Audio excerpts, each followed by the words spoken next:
le bienvenu, mesdames et messieurs. Info du peuple. Pour la couverture médiatique, annonces et publicité de vos entreprises, de vos produits et tout consort. Info du peuple, vous voulez passer votre message religieux, politique, social, vous êtes l'invité du journal. Info du peuple, avec des journalistes de haut vol, c'est pour vous servir. Pour tout contact, plus 243 81 27 34 222 90 68 777 85. Info du peuple dans vos salons, chez vous. On est là à votre service. Bonsoir et bienvenue dans ce journal de votre magazine Info du peuple. Ben Kade Kabantou à la présentation. Ouvrons-les avec cette actualité. Le gouvernement central, par l'entremise de son premier ministre, annonce la vente des produits de première nécessité ce mercredi 20 mai dans les différents marchés de la capitale à un prix abordable. Christian Massamba nous en dit plus. En partenariat avec l'ONG Codidis, le gouvernement procédera à la vente des produits alimentaires en provenance des provinces de ce mercredi 20 mai à 14h juste, au marché Sombazigida dans la commune de Kinshasa, annonce le ministre de l'économie nationale, son excellence Akasia Bandoubola. Signalons que cette opération de vente de denrées à des prix abordables se déroulera à chaque semaine aux endroits ci-après. Marché Sombazigida, marché de Matete, marché de Lupen et marché de Kingasani, précise le communiqué. Parmi les produits qui seront mis en vente, il y a notamment la farine de maïs, la farine de manioc ainsi que les légumes et autres fruits. Le gouvernement central avait initié des rondes en provenance des provinces pour acheter des produits de grande consommation pour approvisionner la capitale quinoise à la pandémie du Covid-19. Cette opération entre dans le cadre à éviter la rareté des produits alimentaires dans les grands centres urbains confrontés aux effets de Covid-19.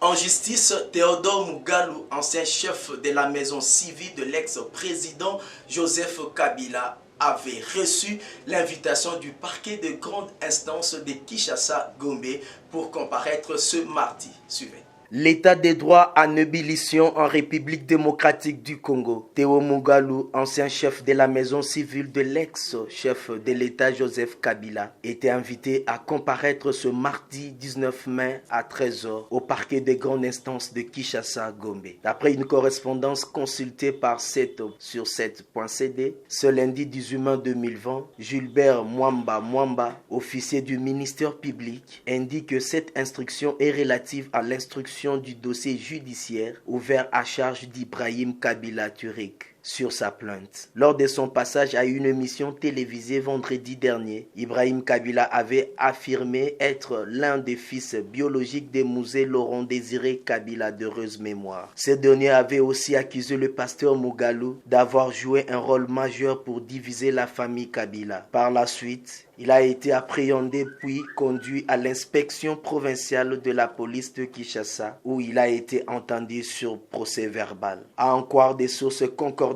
cette interpellation était consécutive et une plainte déposée contre lui par le pasteur Mugalou. Restons dans ces registres. La Midema vient de rendre public un communiqué qui démontre toute implication dans l'invitation de Madame Rita Bola, directrice générale de la DGRK au parquet de grande instance de la Gombe ce mardi 19 mai suite aux informations circulées sur les réseaux sociaux. Retour en images.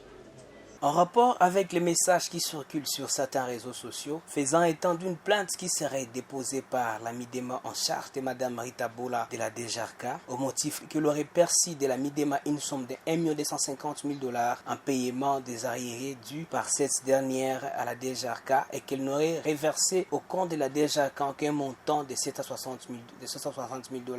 La direction générale de la Midema tient par la présente communiqué à démentir formellement cette information et à éclairer l'opinion de la manière que voici. La Midema n'est redevable de la DGK d'aucune créance et s'acquitte régulièrement de tous ses impôts, droits et taxes dus à la ville-province de Kinshasa, c'est aux échéances fixées par la loi. D. La disposition pertinente du décret portant mode de paiement des dettes envers l'État, couplée aux polices internes de la Midema en matière de paiement, ne permettent nullement que les espèces soient remises entre les mains d'une personne physique en paiement des droits dus à l'État. Tous ces paiements s'effectuent par virement bancaire sur base des notes de perception délivrées en bonne et due forme par les services d'assiette. 3. La Midema ne reconnaît pas avoir déposé ni forme ni même conçu l'idée d'une quelconque plainte à charge de Madame Rita Bola de la DGK. Somme toute, ce qui circule dans certains réseaux sociaux n'est pas correct. Fait en Kinshasa le 19 mai 2020. Pour Midema SA, Bruno Dar, directeur délégué général.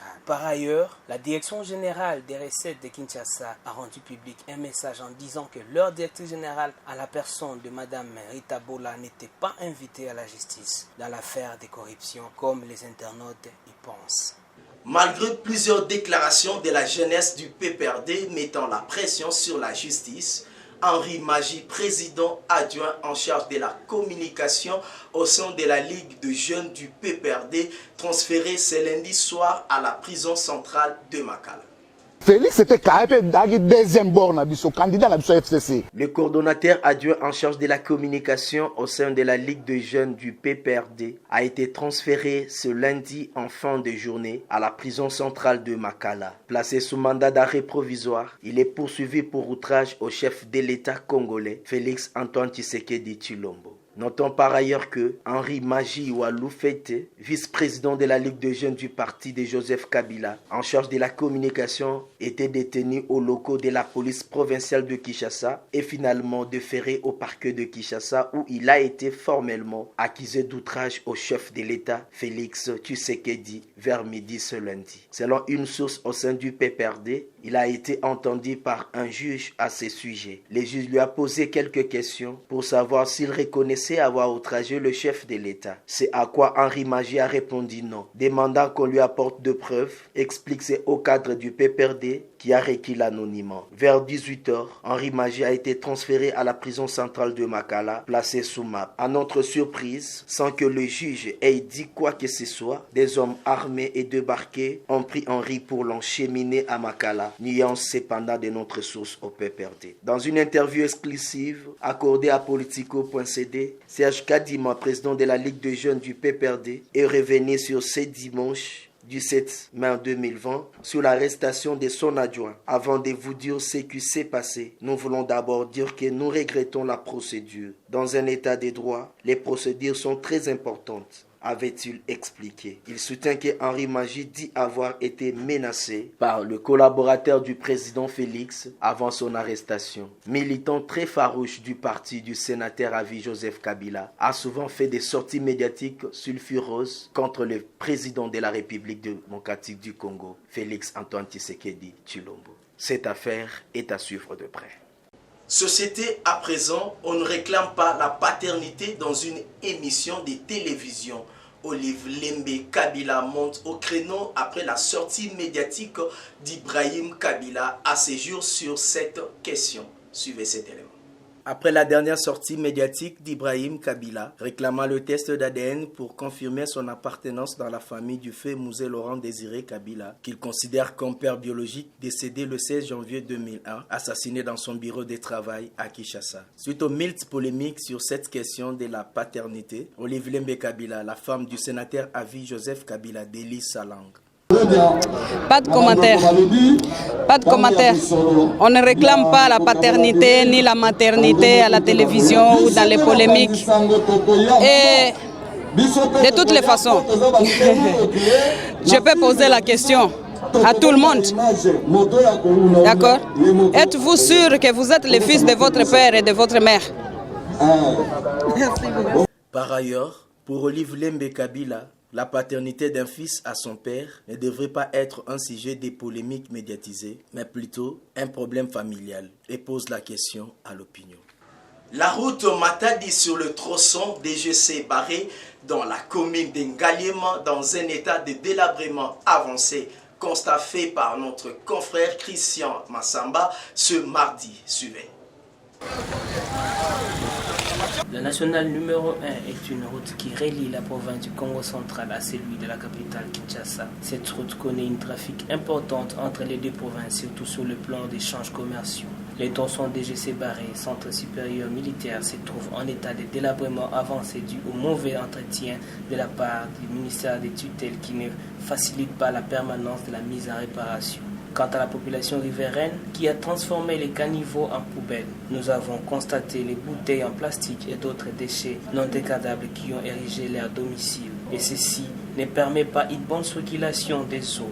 Lors des fortes pluies, les eaux stagnent en formant les nids des poules le long de la chaussée. Conséquence, les usagers de la route tels que taximens, motards et piétons ne circulent plus comme il se doit. Des embouteillages persistants lors des heures de pointe. La rédaction de votre magazine Info du Peuple demande l'implication des autorités compétentes dans cette situation macabre qui traverse la population de ce coin de la capitale. Santé à présent, l'équipe de riposte contre le Covid-19 en République démocratique du Congo rapporte ce lundi 18 mai 99 nouveaux cas de la maladie, dont 89 enregistrés à Kinshasa, 2 dans le Haut-Katanga. Le cumul passe désormais à 1629 cas confirmés dans toute l'étendue du pays. Suivez. L'équipe de riposte contre le coronavirus en République démocratique du Congo rapporte ce lundi 18 mai 91 nouveaux cas de la maladie, dont 89 enregistrés en Kinshasa. Des cas dans le Haut-Katanga, le cumul passe désormais à 1629 cas confirmés. Pour ce lundi, à nouvelles personnes ont été déclarées guéries, ce qui porte le total de vainqueurs à 290. En revanche, aucun nouveau décès n'a été signalé. 61 est le nombre total de décès jusqu'ici. Le bulletin de l'équipe de riposte indique également que 580 cas suspects sont en cours d'investigation, 1665 patients à bonne évolution. 7 des 26 provinces du pays sont touchées par cette pandémie déclarée en République démocratique du Congo. Le 10 mars dernier, il s'agit de Kinshasa, des demeures les plus centres de cette pandémie au pays, de l'Ituri, du Kwilu, du Haut-Katanga, du Nord Kivu, du Sud Kivu et du Congo central. Actualité en province, Zoé Kabila, gouverneur de Tanganyika, a choisi la date du 17 mai pour commémorer la mémoire de la lutte héroïne menée par Musée Laurent Désiré Kabila avec le phare RDC en formation dans ces coins du pays. Rodin Talay. Malgré l'impraticabilité de cette route inondée, cela n'a pas empêché le gouverneur de Tanganyika, Zoé Kabila, d'arriver à sa destination. Il a choisi ce secteur en cette date du 17 mai pour honorer la mémoire de la lutte héroïne menée par son défunt père et 3e président de la République démocratique du Congo, Musée Laurent Désiré Kabila. Zoé Kabila a préféré passer cette journée qui commémore la libération du Congo du tyrannie absolue du président Mobutu. Ces 700 militaires du bataillon Funa de la marine de la FARDC en formation dans la vallée littorale de la Rubumba. Nous sommes à Kalemi, dans la province de Tanganyika, accueillis de pleine joie par les troupes, avec à la tête le commandant 22e groupement naval amiral Vulangiza Jean-Marie. Le patron de l'exécutif du Tanganyika, accompagné de membres du corps de défense et de la police, a passé un moment important, réconfortant le moral des hommes en uniforme, appelés à servir le pays sous le drapeau. Sur place, ces militaires en provenance des Kamina ont fait quelques démonstrations devant l'autorité provinciale. Dans sa jubessière, Zoé Kabila s'est emmené au centre de formation avec un important lot de vivres et des produits pharmaceutiques pour appuyer la logistique de ces hommes. Ceci a suscité un sentiment de satisfaction par le bénéficiaire. Nous sommes vraiment heureux d'être visités pour la première fois par l'excellence gouverneur de la province. Nous, étant qu'instituteurs, on est en train de se promener pour former ces gens et l'excellence a vu lui-même de ce que nous avions inculqué à eux et qu'un jour, ça va leur servir davantage. Nous espérons que ça soit pas pour la dernière fois, que ça soit continuel. Vraiment, c'est une bonne chose. Avant de quitter le camp, Zoé Kabila a offert un dîner au repas copié qu'il a partagé ensemble avec ses visités dans une ambiance conviviale.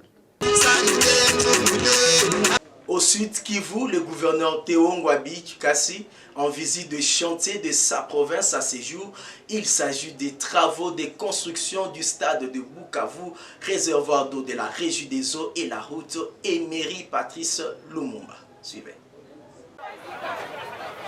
Le stade de Bukavu en construction à Niatende a reçu la visite du gouverneur Théo Ngwabi Kassi. Les travaux avancent à pas de tortue, mais l'ouvrage prend forme petit à petit, comme a pu le constater sur place le chef de l'exécutif provincial. Une fois terminé, le stade aura une capacité de 10 000 places assises. À Niatende, le gouverneur a aussi visité le réservoir d'eau de la Régie des eaux, dont la construction a été financée par la coopération suisse pour desservir le quartier Pandi, Niatende et Kassié. Ce sont des réservoirs de 1500 mètres cubes pour Niatende, 600 mètres cubes pour Kassié. Pendant ces temps, la pause se poursuit et le gouverneur a donné des orientations pour que ces travaux se terminent vite. Dans ses visites des travaux d'infrastructure, le gouverneur était sur l'avenue Patrice Emery Lumumba, la principale acteur de Bukavu, où l'entreprise Trabenco redouble d'ardeur aux travaux pour moderniser plusieurs tronçons routiers dans la ville de Bukavu. Modernisé à moins d'un mois, l'entreprise a déposé des arrobés sur plus de 2 km de varies. La dernière étape de ces visites a été le parking de Kavumu, où le numéro 1 du site Kivu a supervisé l'opération d'évacuation des kiosques et des conteneurs installés sur la voie publique. L'objectif est d'assainir le milieu et de lutter contre l'insécurité. Ces kiosques et ces conteneurs étaient en effet devenus le repère de bandits qui insécurisaient les piétons qui empruntent cette voie la nuit. Les gouverneurs des sites qui vous envisagent même de construire à cet endroit le parking moderne.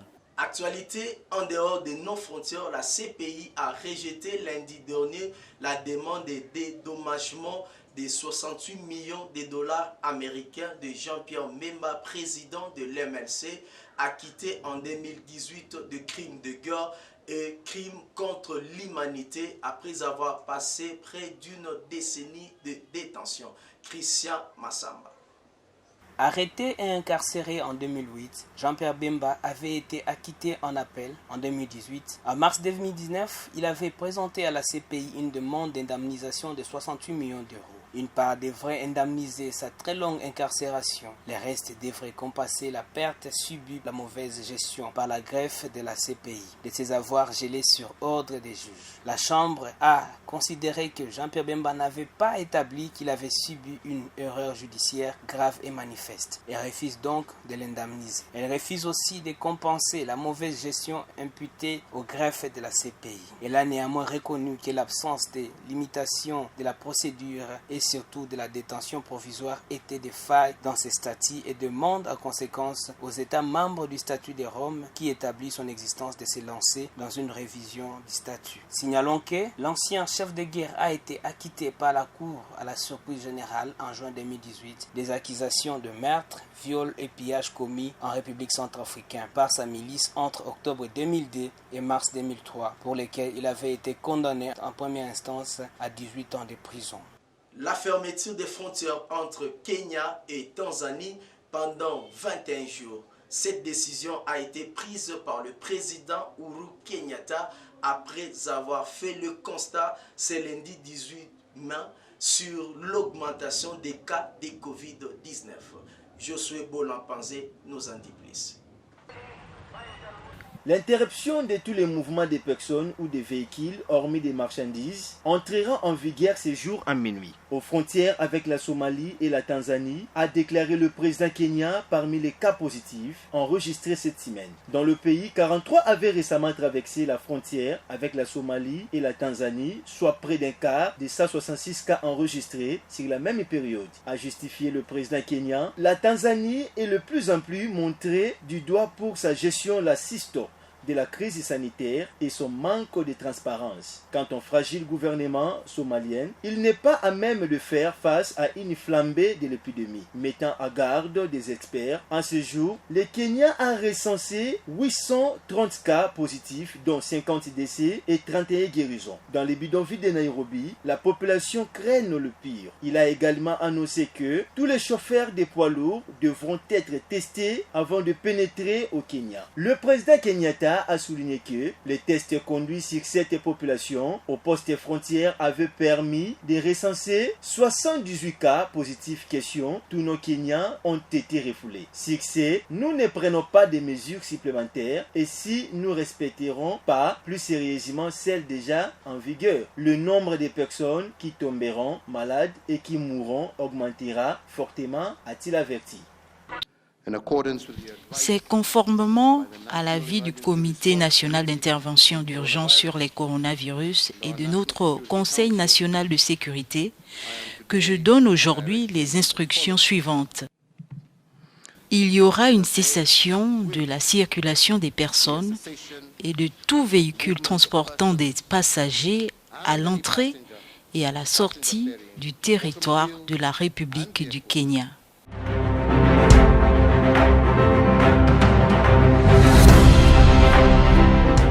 C'est le lundi 18 mai 2020 que Jean-Claude Kazembe Musonda, ancien gouverneur de la province du Haut-Katanga, a tenu une conférence de presse à son domicile. Son exposé est axé sur 2 points. 1. Bientôt 60 ans d'indépendance, à qui profite le Congo? Ici, Jean-Claude Kazembe Musonda opte pour la modification de la Constitution afin de doter la République démocratique du Congo d'un État fédéral.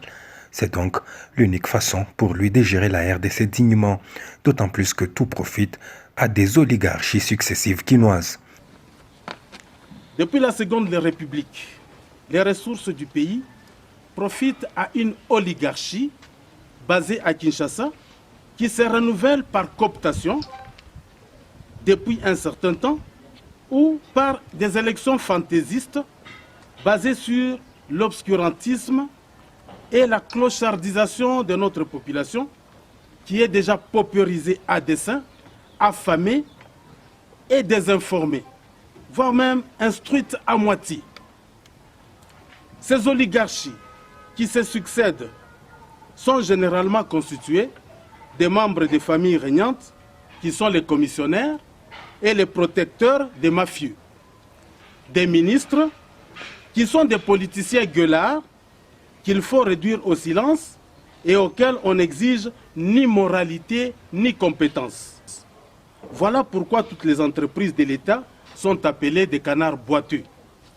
Il y a enfin la classe qu'on appelle les députés et les sénateurs.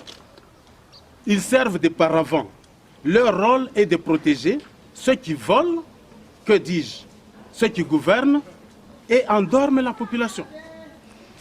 La preuve et qu'on a volé, par exemple dans le Haut-Katanga, 27 millions 600 000 $, sans que cela puisse émouvoir les députés nationaux ou les députés provinciaux. Comme des chiens bergers, on peut les lancer pour défenestrer un gouverneur, défenestrer un ministre, par les vrais manipulateurs basés à Kinshasa. Pour diminuer l'influence nuisible et néfaste de l'oligarchie quinoise dans la gestion de notre pays, nous proposons le fédéralisme, avec 6 États hérités de la colonisation, dans lesquels il y aura des provinces.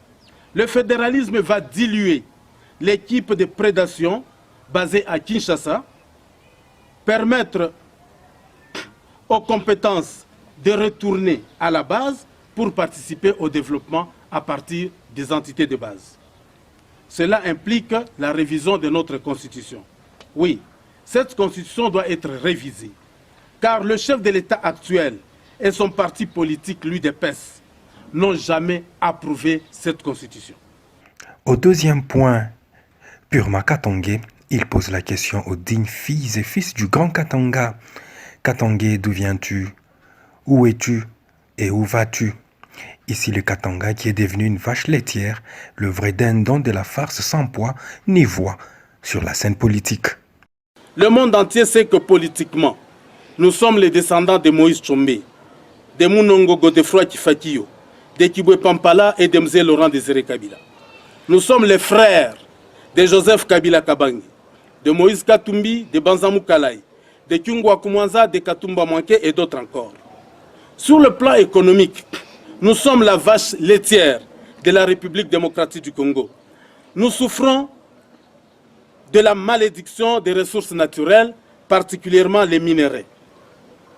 Au jour d'aujourd'hui, sauf fausse modestie et vain orgueil, le Katangé n'a plus sa place au sein de cette République sur le plan politique. Au FCC, les dirigeants katangais sont absents dans le premier cercle des décisions. Ils ne sont pas considérés et respectés, comme les furent les Banzamou Kalai, les Mwamba Maleba, les Umbakia Mitala, les Nyembo Shabani, les Moulongo Misha. À l'époque du maréchal Mobutu, ils ne pèsent pas. Ils ne peuvent donc pas apporter des solutions aux problèmes des Katangais. En plus, ils sont déphasés des réalités katangaises. Excusez-moi les termes, ils bouchent les trous, ils font de la figuration. Aujourd'hui, vous pouvez avoir un problème, appelez n'importe quel leader katangais.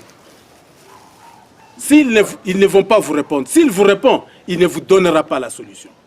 Jean-Claude Kazembe Musonda promet dans un futur proche des consultations avec toutes les couches possibles pour savoir où va le Katanga. Lorsque vous réfléchissez ensemble, lorsqu'on est sérieux, on se dit nous parlons des choses sérieuses. Est-ce que chez nous au Katanga ça va? Est-ce que chez nous au Katanga ça marche? Je pense dans des moments comme celui-ci, même les députés devaient cesser de siéger. Pourquoi vous devez siéger si votre population est tout le temps tuée? Je ne peux pas me taire. J'essaie de contacter et le gouverneur, j'essaie de contacter et les médias. Mais qu'est-ce qui ne va pas? Instant Sport, tout-puissant Mazembe et l'association sportive FECLEB et DSMP recevront leur prime de participation à l'Interclub de la CAF édition 2019-2020 dans un communiqué publié sur son site officiel ce samedi 16 mai. Rodin Talaï. Le club congolais a atteint la phase de poule des interclubs de la CAF édition 2019-2020 vont recevoir leurs primes avant le début de la prochaine édition. Dans les soucis de permettre aux clubs ayant atteint la phase de quart de finale de la Ligue des champions africaine et de la Coupe de la Confédération de bien préparer les échéances futures, la CAF a décidé d'accélérer le paiement de la dernière tranche des récompenses financières aux clubs participant à ces compétitions africaines. Dans un communiqué publié sur son site officiel, ce samedi 16 mai 2020, l'organe fêtier du football en Afrique a précisé: les clubs recevront leurs primes sur la base de montants établis pour chaque compétition jusqu'à la phase de quart de finale lorsque les deux compétitions ont été suspendues en raison du Covid-19. Signalons que le minimum prévu pour les clubs participant à la Ligue des champions est de $550,000 américains. TP Mazembe et Vita Club éliminés pourront donc recevoir cette somme incessamment. Quant à la Coupe de la Confédération, le minimum serait de $275,000 américains, somme que pourrait empocher le Daring Club Motema Pembe. C'est par ici que prend fin ce journal de votre magazine Info du Peuple. Pour plus d'informations, suivez notre chaîne YouTube Info du Peuple Télévision. Abonnez-vous en masse. Pour les soutenances ainsi que partenariats sponsoring, veuillez appeler les numéros en bas de vos écrans. Si vous avez aimé ce journal, dites merci à l'équipe rédactionnelle Rodin Talaï, Josué Bolapange et Christian Massamba. Quant à moi, Ben Kade Kabantou, je vous dis au revoir. Soyez le bienvenu, mesdames et messieurs, Info du Peuple. Pour la couverture médiatique, annonces et publicité de vos entreprises, de vos produits et tout consort. Info du Peuple, vous voulez passer votre message religieux, politique, social, vous êtes l'invité du journal. Info du Peuple, avec des journalistes de haut vol, c'est pour vous servir. Pour tout contact, plus 243 81 27 34 222 90 68 777 85. Info du Peuple dans vos salons, chez vous. On est là à votre service.